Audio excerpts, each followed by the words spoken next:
Good morning everybody, welcome back to RSC science classes once again.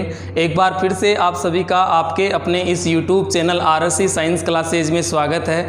दोस्तों, आज हम ऐसे सेशन को लेकर आए हैं जो क्वेश्चनों पर आधारित होगा। जैसा कि आप लोगों को पता है, लास्ट टाइम हम आप लोगों को ब्लड सर्कुलेशन पर क्लास दिया था। आज उस ब्लड सिस्टम यानी रुधिर परिसंचरण तंत्र से संबंधित जो क्वेश्चन कॉम्पिटिटिव एग्जाम में पूछे जाते हैं उन पर हम आज डिस्कस करने जा रहे हैं। और ऐसे 10-15 सवालों पर आज हमारा सेशन रहेगा जो ऑलरेडी प्रवेश कंपटीशन एग्जामों में पूछे जा चुके हैं, यानी पहले जो एग्जाम हुए उनका हिस्सा ये क्वेश्चन रह चुके हैं। और आने वाले इन फ्यूचर जो भी ऑल कॉम्पिटिटिव एग्जाम होगा, जहां जहां जनरल साइंस पूछा जाता है वहां वहां ये सेशन इंपॉर्टेंट रहने वाला है। तो ध्यान से सुनिएगा, हम यहां पर 10-15 क्वेश्चन ऐसे लेकर आए हैं आप लोगों के लिए जो बहुत ही इंपॉर्टेंट और आईएमपी रहने वाला है कॉम्पिटिटिव एग्जाम के पॉइंट ऑफ व्यू से।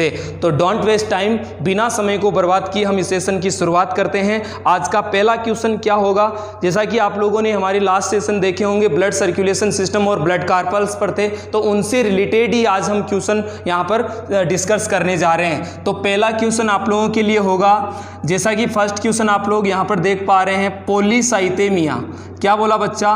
पॉलीसाइथेमिया। पॉलीसाइथेमिया होता है, पॉलीसाइथेमिया होता है। काफ़ी दफ़ा इस टाइप के क्वेश्चन बनता है, पॉलीसाइथेमिया होता है। 4 ऑप्शन आप लोगों के सामने होगा। फर्स्ट ऑप्शन होगा WBC की अधिकता, WBC की अधिकता। और सेकंड वन ऑप्शन होगा, बी ऑप्शन होगा RBC की कमी, RBC की कमी। और सी ऑप्शन होगा RBC की अधिकता, RBC की अधिकता। तो इन चारों ऑप्शन में से आप लोगों को एक ऑप्शन सेलेक्ट करना है जो इस लाइन के लिए सही है। और लास्ट वन ऑप्शन होगा इनमें से कोई नहीं, यानी कि नन ऑफ दीज। इनमें से कौन सा ऑप्शन सही है, इस पर आप लोगों को आंसर करना है। जैसा कि क्वेश्चन यह है कि पॉलीसाइथेमिया होता है, पॉली का मतलब होता है बहुत, और साइथेमिया यानी कि एक बीमारी है। पॉलीसाइथेमिया होता है कि हमारे शरीर में खून का अधिक हो जाना, जिसको आप लोहमयता भी कह सकते हैं, जिसको आप लोग क्या कह सकते हैं, लोहमयता भी कहा जा सकता है। और ये लोहमयता बांटू जनजाति पाई जाती है, उसमें सबसे ज़्यादा देखने को मिलता है ये रोग, क्योंकि वो जनजाति लोह के बर्तनों में बियर का सेवन करती है। तो पॉलीसाइथेमिया वो पूछे चाहे वो लोहमयता पूछे, चीज़ एक ही है। ऑप्शनों में से आप लोगों को वो ऑप्शन डिफाइन करना है जो इस शब्द के लिए राइट है। WBC की अधिकता, देखो WBC की अधिकता है, गलत ऑप्शन हो जाएगा, क्योंकि WBC की अधिकता से तो ल्यूकेमिया होता है जी। कौन सा मिया होता है? ल्यूकेमिया। और ल्यूकेमिया की हम बात करें तो ये एक रक्त कैंसर होता है, रक्त कैंसर होता है। बहुत इंपॉर्टेंट है ये लाइन भी, जो आप लोगों के एग्जाम में पूछी जा चुकी है। RBC की कमी, RBC की कमी भी यहाँ पर ऑप्शन गलत हो जाएगा। RBC की कमी से तो आप लोगों को पता है एनीमिया होता है। कौन सा मिया? एनीमिया। और एनीमिया को हम रक्त अल्पता या खून की कमी भी कहते हैं, जो RBC की कमी से है। नेक्स्ट, RBC की अधिकता, एकदम सही राइट आंसर हो जाएगा। RBC की अधिकता से ही पॉलीसाइथेमिया है, यानी कि हमारी रक्त कणिकाएं हैं उनमें RBC की संख्याओं का अधिक हो जाना या बढ़ जाना पॉलीसाइथेमिया कहलाता है। और RBC की कमी का हो जाना एनीमिया कहलाता है। दिस इज इंपॉर्टेंट IMP, बहुत ही IMP सेशन है, इसको आप लोग लास्ट तक बने रहें, बहुत ही इंपॉर्टेंट रहने वाला है। तो ये पहला क्वेश्चन है, कॉपी उठाइए और टाइप कर दें। नेक्स्ट क्वेश्चन लेते हैं। नेक्स्ट क्वेश्चन रहेगा, ये आप लोग आराम से टाइप कर लें, आराम से इसको सुने सेशन को। नेक्स्ट क्वेश्चन आप लोगों का, कॉकरोच में किस प्रकार का रुधिर परिसंचरण तंत्र पाया जाता है? क्वेश्चन नेक्स्ट है कॉकरोच में, नेक्स्ट क्वेश्चन है कॉकरोच में किस प्रकार का रुधिर परिसंचरण तंत्र पाया जाता है? रुधिर परिसंचरण तंत्र पाया जाता है। दिस इज क्वेश्चन, कॉकरोच में किस प्रकार का रुधिर परिसंचरण तंत्र पाया जाता है?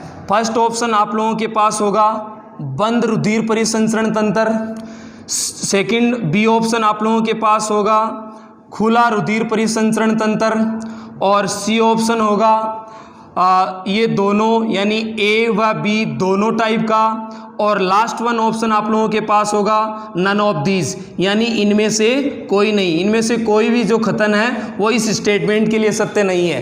तो आप लोगों को सही इस स्टेटमेंट के लिए जो राइट आंसर है उसको क्लिक करना है। तो इसमें बंद रुधिर परिसंचरण तंत्र गलत ऑप्शन हो जाएगा।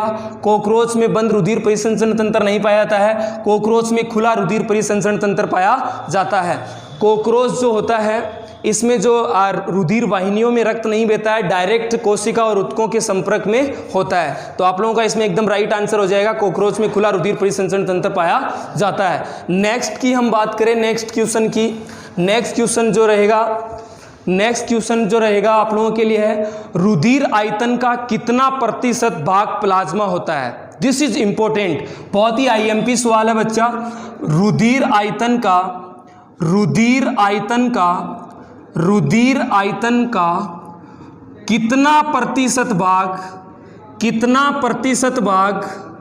कितना प्रतिशत भाग प्लाज्मा होता है। काफी दफा एग्जामों में ये सवाल पूछा जा चुका है, रुधिर आयतन का कितना प्रतिशत भाग प्लाज्मा होता है।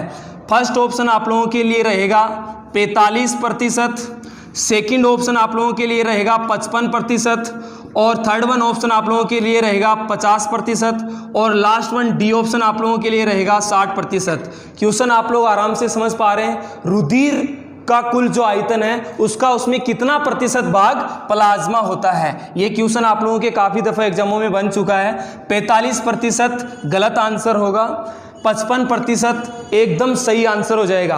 55% भाग होता है रुधिर में प्लाज्मा का होता है, बाकी जो शेष बच गया 45% होती है वो कणिकाएं होती है। यानी कोई भी प्रतिशत निकलता है वो 100 पे निकलता है। 55% भाग कौन हो गया, प्लाज्मा, बाकी कौन बचा, कणिकाएं। तो 45% कौन होती है, कणिकाएं, और 55% भाग होता है वो कौन होता है बच्चा, आप लोगों का प्लाज्मा होता है। तो ये भी आप लोगों के लिए बहुत ही इंपॉर्टेंट और आईएमपी रहने वाला है। इसको आप लोग आराम से अपनी जो नोटबुक है उस पर आप पुटअप कर लें, बार बार इनको दोहराएं।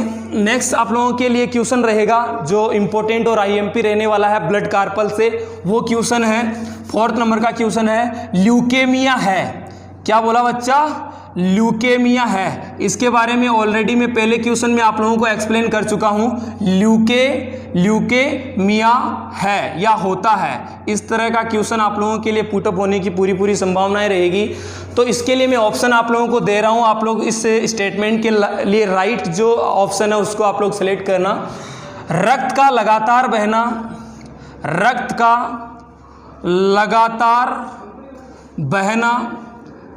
लगातार बहना ल्यूकेमिया है।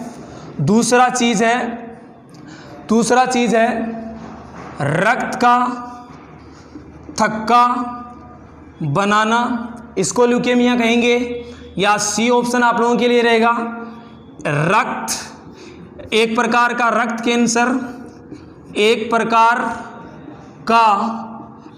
कैंसर, और लास्ट वन ऑप्शन है इनमें से कोई नहीं, यानी कि नन ऑफ दीज, कोई नहीं, इनमें से कोई नहीं। तो इस शब्द के लिए कौन सा स्टेटमेंट सही है वो आप लोग क्लिक करें। ल्यूकेमिया क्या है, रक्त का लगातार बहना ल्यूकेमिया कहलाएगा। रक्त का थक्का बनाने वाली क्रिया को हम ल्यूकेमिया कहेंगे, या एक प्रकार का रक्त कैंसर है, या लास्ट वन ऑप्शन है कि कोई स्टेटमेंट इसके लिए सही नहीं है, यानी कि सभी गलत है। तो ये तो हो नहीं सकता। रक्त का लगातार बहना ल्यूकेमिया नहीं है, रक्त का थक्का बनाना भी ल्यूकेमिया नहीं है। सी ऑप्शन एकदम सही स्टेटमेंट जा रहा है, एकदम सही ऑप्शन है। एक प्रकार का ल्यूकेमिया रक्त कैंसर है, ये मैं पहले क्वेश्चन में ही आप लोगों को एक्सप्लेन कर चुका हूं। यानी कि हमारे शरीर में आरबीसी की अपेक्षा डब्ल्यूबीसी की संख्याओं का अधिक हो जाना ल्यूकेमिया कहलाता है। ये एक रक्त कैंसर होता है, ठीक है। तो ये क्वेश्चन भी आप लोगों के लिए इंपॉर्टेंट आईएमपी है। नेक्स्ट क्वेश्चन जो है ये तमाम जितने भी आप लोगों के ऑल कॉम्पिटिटिव एग्जाम होता है, जहाँ जहाँ आप लोगों के जीएस पूछा जाता है, वहाँ वहाँ आप लोगों के लिए इंपॉर्टेंट और आईएमपी रहने वाला है। नेक्स्ट क्वेश्चन है बच्चा ब्लड कार्पल से, वो है आरबीसी का निर्माण कहाँ होता है। काफ़ी दफ़ा बेल्ट की नौकरियों में या छोटे से लेकर जितने भी बड़े एग्जाम होते हैं उनमें 100 सवालों में से 2, 3, 4 क्वेश्चन ऐसे भी होते हैं जो बहुत ईजी होते हैं, जिनको बच्चा जानता है, सबकी जुबान पर आंसर होता है। फिर भी आप लोगों को ये चीज़ ध्यान रखना है कि इतना ईजी होते हुए भी आप कई स्टूडेंट्स को इसके आंसर नहीं आते हैं। तो आरबीसी का निर्माण बहुत ईजी सवाल है और बूढ़ा सवाल हो चुका है आज की डेट में। आरबीसी का निर्माण कहाँ होता है, आरबीसी का निर्माण कहाँ होता है, ये क्वेश्चन है। अब फर्स्ट ऑप्शन आप लोगों के पास आएगा हृदय में, यानी कि हार्ट, यहाँ आरबीसी का निर्माण होता है। दूसरा ऑप्शन आप लोगों के पास आएगा यकृत, यानी कि लीवर, यहाँ आरबीसी का निर्माण होता है। और सी ऑप्शन आप लोगों के पास रहेगा अस्थि मज्जा, यानी अस्थि मज्जा में यहाँ आरबीसी का निर्माण होता है। या फिर लास्ट ऑप्शन आप लोगों का रहेगा कि फेफड़ों में कहाँ होता है। इन चारों ऑप्शन में से आरबीसी यानी कि रेड ब्लड सेल्स होती है, उनका निर्माण कहाँ होता है। तो आप लोगों का एकदम सही जवाब जाएगा अस्थि मज्जा, यानी कि बोन मैरो होती है, वहाँ इसका निर्माण होता है। जैसा कि आप लोग इस डायग्राम से भी ये चीज़ समझ सकते हैं। डायग्राम आप लोग देख पा रहे हैं, ये जो है एक हड्डी है और इस हड्डी के अंदर ये जो तरल पदार्थ पाया जाता है ये 2 प्रकार का होता है बच्चा।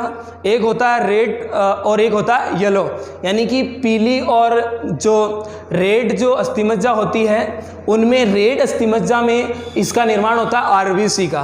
तो ये चीज़ आप लोगों को ध्यान रखना अस्थिमज्जा में। लेकिन जो नवजात शिशु होते हैं, जो गर्भवती महिलाएं होती हैं, उनमें जो भ्रूण का विकास चल रहा होता है, उन जो भ्रूण में जो आरबीसी का निर्माण है वो कहाँ होता है। जैसा कि वयस्क पुरुषों में या महिलाओं में या व्यक्ति में अस्थिमज्जा में होता है, लेकिन गर्भवती महिलाओं में जो बच्चा पल रहा है उनमें आरबीसी का निर्माण पूछा जाए तो जस्ट उल्टा हो जाएगा। जहां हमारी आरबीसी की मृत्यु होती है वहां उनका निर्माण होता है, यानी कि उनका यकृत या प्लीहा में निर्माण होता है। तो ये चीज़ भी आप लोगों के लिए बहुत इंपॉर्टेंट रहने वाली है कंपटीशन के पॉइंट ऑफ व्यू से। नेक्स्ट क्वेश्चन आप लोगों के लिए रहेगा, नेक्स्ट क्वेश्चन जो आप लोगों के लिए है वो है कि बंद रुधिर परिसंचरण तंत्र किस में पाया जाता है। जैसा कि आप लोगों को पता है लास्ट सेशन हमारा ब्लड सर्कुलेशन सिस्टम पर ही था, हम लोगों ने ब्लड सर्कुलेशन सिस्टम पढ़ा था, उसमें मैंने आप लोगों को बहुत सारी तमाम चीज़ें इस पर खुलकर बताई थी। तो यदि आप लोगों ने ये सेशन देखा है तो इस क्वेश्चन का आंसर करने में आप लोगों को कोई प्रॉब्लम नहीं होगी। निम्नलिखित में से कौन से प्राणी में बंद रुधिर परिसंचरण तंत्र यानी क्लोज ब्लड सर्कुलेशन सिस्टम पाया जाता है। तो ये क्वेश्चन आप लोग आराम से देख लें।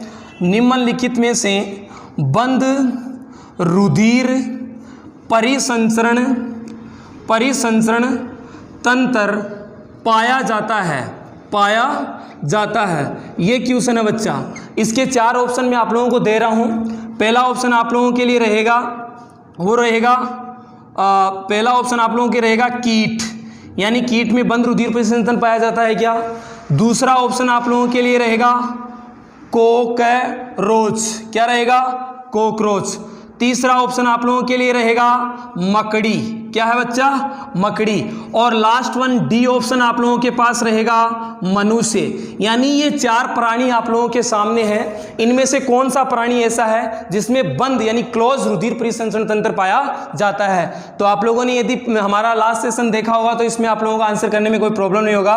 कीट है वो खुला रुधिर परिसंचरण तंत्र वाला जंतु है, प्राणी है, और कॉकरोच है वो भी खुला रुधिर परिसंचरण तंत्र वाला प्राणी है, और मकड़ी है उसमें भी खुला रुधिर परिसंचरण तंत्र पाया जाता है। यानी इसमें आप लोगों का एकदम सही जो जवाब जाएगा वो कौन सा जाएगा बच्चा, मनुष्य। हम लोगों में बंद विकसित दोहरा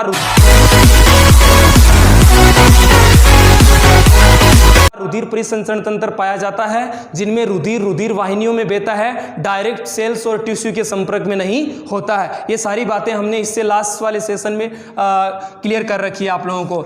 नेक्स्ट जो सवाल है बच्चा वो आप लोगों का है, मनुष्य में आरबीसी का जीवन काल क्या होता है। बहुत ही इंपॉर्टेंट है और काफ़ी दफ़ा जो छोटे बेल्ट की नौकरियों के एग्जाम होते हैं उनमें कई बार ये पूछा गया है, बार बार पूछा जा चुका है।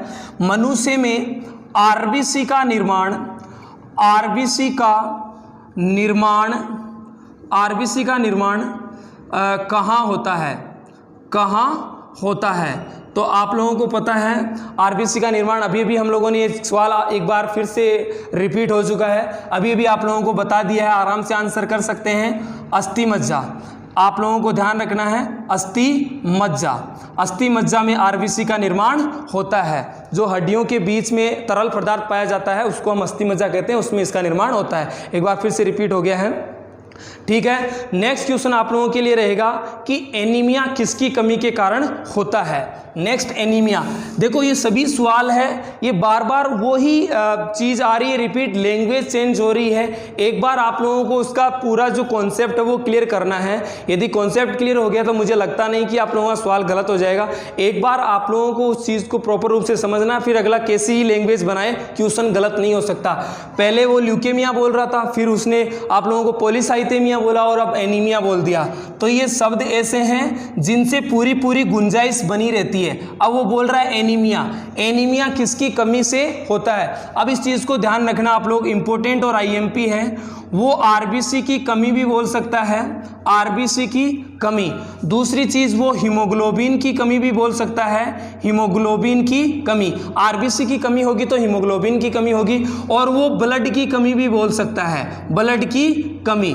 तो ये इनमें से कोई भी ऑप्शन होगा वो सही हो जाएगा, इसमें कोई दो राय नहीं है। और लास्ट वन ऑप्शन वो आप लोगों को ये बोल सकता है all the above, all the above, यानी ऊपर वाले सभी स्टेटमेंट इस लाइन के लिए सत्य हैं। तो एनीमिया खून की कमी है, एनीमिया रक्त अल्पता है, और एनीमिया हमारे शरीर में ब्लड की कमी से होता है। ब्लड की कमी हुई, हीमोग्लोबिन की कमी है, हीमोग्लोबिन की कमी है तो आरबीसी की कमी है, आरबीसी की कमी है तो हीमोग्लोबिन कम है। और वो एक ऑप्शन और बोल सकता है आयरन यानी कि लोहा तत्व की कमी, आयरन यानी कि Fe, इसकी कमी से भी आप लोगों के एनीमिया हो जाता है, जिसके लिए बहुत सारे सोर्स है, पालक वगैरह, मेथी। सबसे ज़्यादा किस में पाया जाता है आयरन? मेथी में पाया जाता है। काफ़ी सोर्स होते हैं, लेकिन इस प्रकृति में सबसे ज़्यादा आयरन किस में मिलता है बच्चा? आप लोगों को ध्यान रखना है, मेथी में। और मेथी के अलावा शहद का यूज़ भी हीमोग्लोबिन को बढ़ाता है। मेथी के अलावा शहद का यूज़ भी किसको बढ़ाता है? हीमोग्लोबिन को बढ़ाता है। ये चीज़ आप लोगों को ध्यान रखना है कि इस दुनिया में माँ के दूध के बाद सबसे कोई ताकतवर चीज़ बचती है तो वो कौन सी होती है? वो होती है शहद। तो इस चीज को ध्यान रखना। नेक्स्ट क्वेश्चन आप लोगों के लिए है, नेक्स्ट क्वेश्चन जो है, अभी तक आप लोगों ने 9 क्वेश्चन कंप्लीट कर लिया है। नेक्स्ट क्वेश्चन है, शरीर में रुधिर परिसंचरण तंत्र के बारे में बताने वाले सबसे पहले जो वैज्ञानिक थे वो कौन थे? ऐसा क्वेश्चन भी आप लोगों के कई दफा पूछे जा चुके हैं। यानी कि हमारा जो मानव शरीर में जो रुधिर परिसंचरण तंत्र है, रुधिर परिसंचरण तंत्र के बारे में किस वैज्ञानिक ने बताया? किस वैज्ञानिक ने बताया? ये सवाल है बच्चा। इसके लिए मैं आप लोगों को चार ऑप्शन दे रहा हूं। पहला ऑप्शन आप लोगों के लिए रहेगा रॉबर्ट हुक। क्या है बच्चा?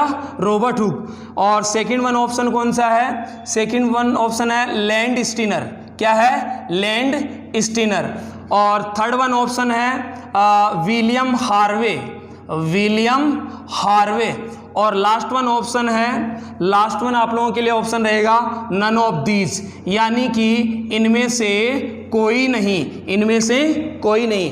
तो रॉबर्ट हुक का संबंध आप लोगों को पता होगा कोशिका से है। इस दुनिया में सबसे पहले 1665 में यानी 1665 में रॉबर्ट हुक नामक साइंटिस्ट ने एक कोशिका की डिस्कवरी करी थी जो मृत कोशिका थी। तो कोशिका का संबंध है रॉबर्ट हुक से, या रॉबर्ट हुक का संबंध है कोशिका से।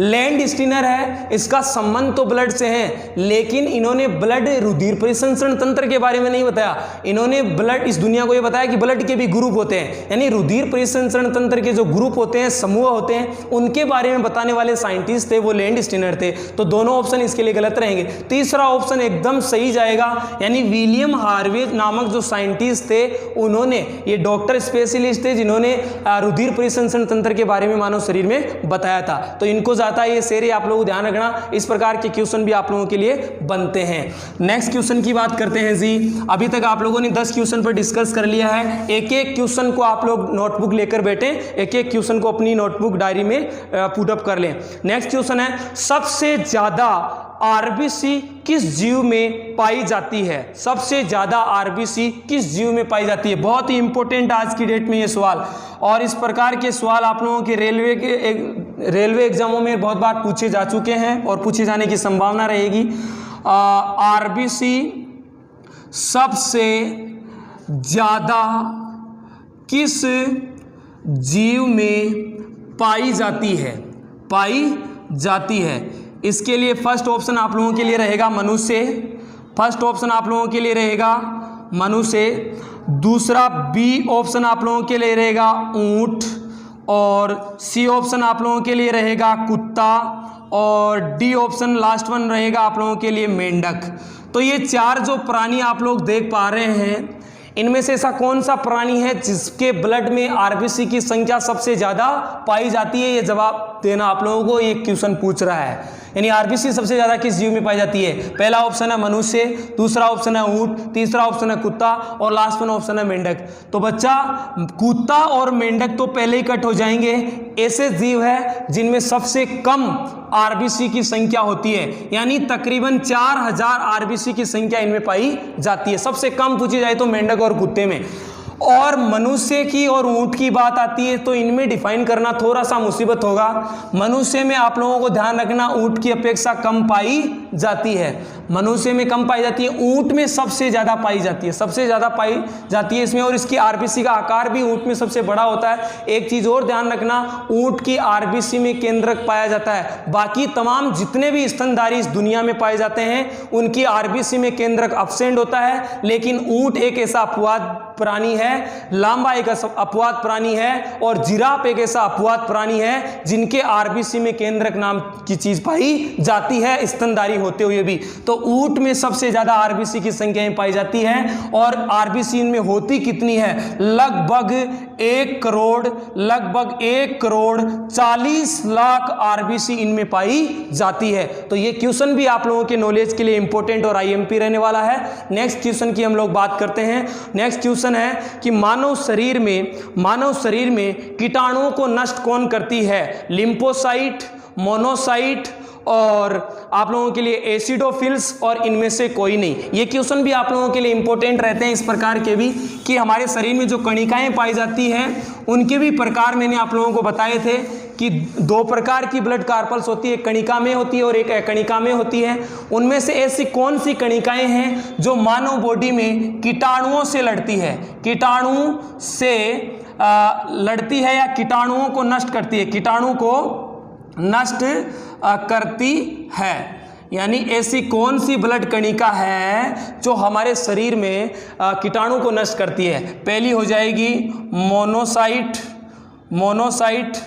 दूसरी हो जाएगी लिम्फोसाइट, और तीसरी हो जाएगी एसिडोफिल्स। क्या हो गई बच्चा? एसिडोफिल्स। और लास्ट वन ऑप्शन हो जाएगा नन ऑफ दीज। तो इनमें से कौन सी ऐसी कणिका है जो हमारे शरीर में कीटाणुओं को नष्ट करती है, कीटाणुओं के लड़ने के लिए उत्तरदायी होती है? तो आप लोगों का एकदम सही जवाब हो जाएगा मोनोसाइट। मोनोसाइट होती है वो कीटाणुओं को नष्ट करती है। तो अभी तक आप लोगों ने ये 13 नंबर तक के क्वेश्चन को कंप्लीट कर दिया है। आप लोग इन सभी को इंपॉर्टेंट और आईएमपी तरीके से लें, क्योंकि निश्चित तौर से इनसे आप लोगों के एग्जाम में गुंजाइश बनी रहेगी। नेक्स्ट क्वेश्चन आप लोगों से पूछा जा सकता है कि सदैव शुद्ध रक्त बहता है या परिसंचरण करता है? आप लोगों के लिए नेक्स्ट क्वेश्चन क्या है बच्चा?